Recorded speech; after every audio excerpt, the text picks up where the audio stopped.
धबधबा, ओलं कणीस आणि पाऊस. खूप साऱ्या डिस्कशननंतर आम्ही ठरवलं की चला ताम्हिणी घाटावर जाऊया. घाट, विकेंड आणि पाऊस म्हटलं की ट्रॅफिक तर आलंच. खूप सारं ट्रॅफिक होतं. रस्त्याच्या कडेला जाताना ना तिथे मस्त असं एक तलाव होतं. तिथे आम्ही थोडा वेळ थांबलो. खूप छान असं वातावरण होतं. मस्त फोटो क्लिक केले. इथे थोडा वेळ थांबून आम्ही पुढे निघालो धबधबे बघायला. तुम्ही तर बघतच आहात व्हिडिओमध्ये किती छान असे धबधबा आहे ना. आम्ही ज्यावेळेस पुण्यातून निघालो ना, पुण्यामध्ये काही पावसाचं वातावरण नव्हतं. पूर्ण असं ऊन होतं.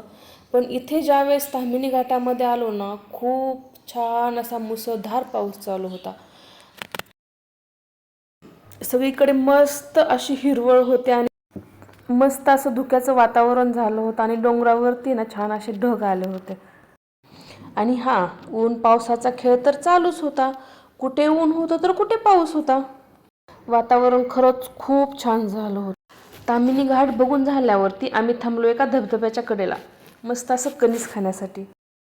तिथे गेल्यावरती मग शिवांग बोलला की मीच कणीस भाजणार. मग त्याने छान असं कणीस भाजून दिलं आम्हाला. पावसाच्या आणि धबधब्याच्या ठिकाणी कणीस खाण्याची खरंच मजा काही वेगळीच असते. खूप सारे एन्जॉय नंतर मग आम्ही निघालो घरी. बाय.